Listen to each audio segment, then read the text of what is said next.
Kronologi keributan pecah kelar laga Timnas Indonesia versus Bahrain. Ketika pertandingan memasuki menit 90 plus 8, wasit asal Oman yang memimpin pertandingan Ahmed Alkaf tidak meniup peluit panjang tanda berakhirnya pertandingan. Padahal ketika waktu menunjuk ke menit 90, Ahmed Alkaf hanya memberikan tambahan waktu 6 menit. Padahal ketika waktu menunjuk ke menit 90, Ahmed Alkaf hanya memberikan tambahan waktu 6 menit saja. Kondisi itu membuat seluruh elemen Timnas Indonesia ketar-ketir. Mengingat mereka yang sedang unggul 2-1 lewat gol-gol dari Ragnar Oratmangun 45 plus 2 dan Rafael Struijk 74 terus-menerus mendapatkan serangan dari Bahrain. Sampai akhirnya petaka menimpa Timnas Indonesia di menit 90 plus 9. Di menit tersebut, Bahrain menyamakan kedudukan lewat sepakan dari Mohamed Marhoun. Skor pun berubah menjadi sama kuat 2-2. Gol itu tentu menimbulkan protes dari kubu Timnas Indonesia kepada wasit yang memimpin pertandingan. Manajer Timnas Indonesia Sumarji disinyalir melakukan protes keras kepada ofisial keempat yang bertugas di pinggir lapangan. Setelah mendapat laporan dari wasit keempat, wasit utama yakni Ahmed Alkaf langsung memberikan kartu merah kepada Sumarji. Setelah memberi kartu merah kepada Sumarji, wasit langsung meminta laga kembali dimulai. Tak lama setelah kick-off yang dilakukan pemain Timnas Indonesia, wasit meniup peluit tanda berakhirnya pertandingan. Disinilah para pemain dan staf pelatih Indonesia melakukan protes kepada Ahmed Alkaf. Ketika protes dilancarkan, di bagian bench pemain terlihat Sanye Patinama mengamuk dan dicoba dilerai petugas keamanan. Tidak diketahui secara pasti Sanye Patinama marah kepada wasit atau ada pihak lain yang memprovokasinya. Satu yang pasti, hasil dua-dua ini merugikan Timnas Indonesia.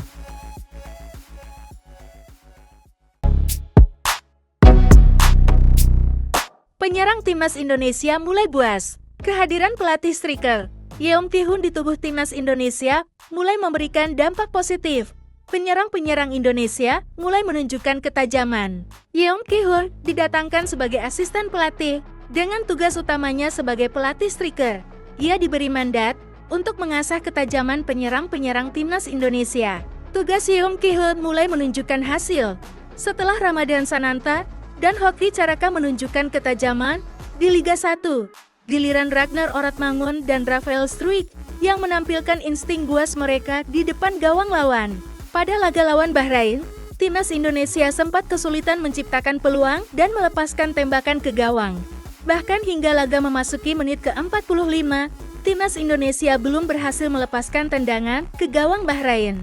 Peluang pertama Timnas Indonesia didapat oleh Ragnar Oratmangun di menit ketiga masa injury time. Peluang tersebut bisa dimaksimalkan dengan baik oleh Ragnar Oratmangun. Mendapat bola dari Mais Hilgers, Oratmangun melepaskan tembakan dari jarak dekat yang tidak bisa dihalau oleh kiper Bahrain. Timnas Indonesia pun sukses menyamakan kedudukan di penghujung babak pertama. Sementara itu gol yang dicetak oleh Rafael Struijk lebih jelas menunjukkan insting buas striker yang dinantikan oleh Timnas Indonesia. Struijk melepaskan tembakan terarah ke tiang gawang dalam sebuah skema serangan balik cepat. Gol tersebut jadi gol pertama Struijk di Timnas Indonesia. Sebelumnya, Struijk baru berhasil mencetak gol untuk Timnas Indonesia di level kelompok umur.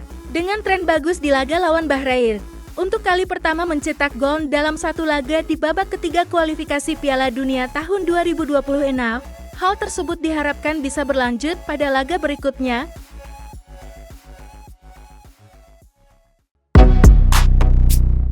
Ranking FIFA Timnas Indonesia usai tahan imbang Bahrain. Ranking FIFA Timnas Indonesia tak mengalami perubahan usai menahan imbang Bahrain pada laga lanjutan fase grup C kualifikasi Piala Dunia tahun 2026 zona Asia, bertanding di Stadion Nasional Bahrain, Kamis 10 Oktober 2024 malam WIB, skuad Garuda bermain imbang 2-2. Bahrain membuka keunggulan saat laga baru berjalan 15 menit melalui gol yang dicetak Mohamed Marhoun. Namun Timnas Indonesia sukses menyamakan kedudukan menjadi 1-1 di penghujung babak pertama melalui gol yang dicetak Ragnar Oratmangun. Di babak kedua, Timnas Indonesia sempat membalikkan keadaan di menit 74 melalui tendangan Rafael Struijk.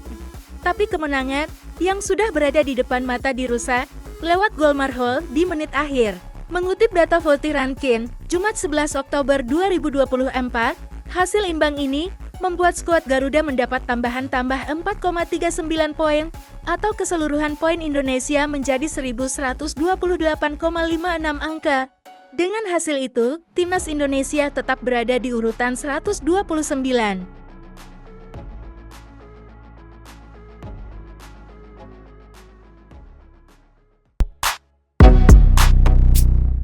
PSSI laporkan wasit Ahmed Alkaf buntut hasil laga semalam. PSSI akan melaporkan wasit asal Oman, Ahmed Alkaf, yang memimpin laga timnas Bahrain kontra timnas Indonesia di putaran ketiga kualifikasi Piala Dunia tahun 2026 zona Asia.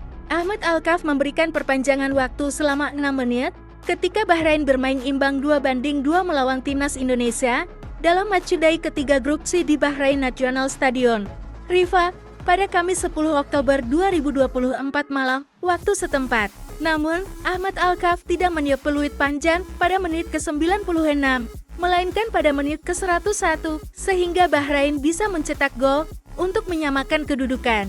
Bahrain unggul lebih dulu melalui tendangan bebas sensasional Mohamed Marhon pada menit ke-15, namun dibalas timnas Indonesia lewat Ragnar Oratmangu pada menit ke-45 tambah 3. Tim berjulukan Garuda itu berbalik unggul pada menit ke-74 setelah tembakan melengkung Rafael Struijk membuat kiper Bahrain, Ibrahim Lutfallah, melongo. Pada menit ke-99 atau lewat 3 menit dari waktu injury time, Bahrain menyamakan kedudukan lewat Braj Mohamed Marhon via asis Said Hasim Isa. Sesudah itu, Ahmed Alkaf tiba-tiba mendekati bangku cadangan Garuda.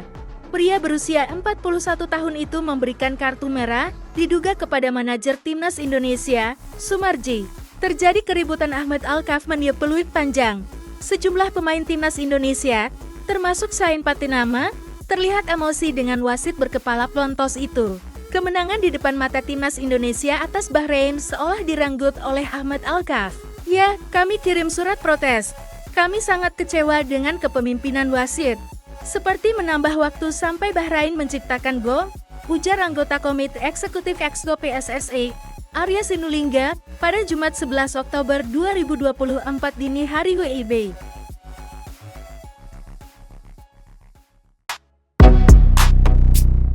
STY usai lihat Mees Hilgers latihan di timnas. Semua pemain timnas Indonesia sudah kumpul, termasuk Mees Hilgers, jelang melawan Bahrain. Ini kata pelatih Sintayong soal bet barunya tersebut. Indonesia akan melawan Bahrain di Stadion Nasional Bahrain, Kamis 10 Oktober 2024 pada babak ketiga kualifikasi Piala Dunia tahun 2026 zona Asia. Indonesia membawa 2 pemain anyar ke laga itu. Keduanya adalah Mees Hilgers dan Eliano Reijneder. 2 pemain itu baru menjadi WNI dan langsung dibawa ke skuad.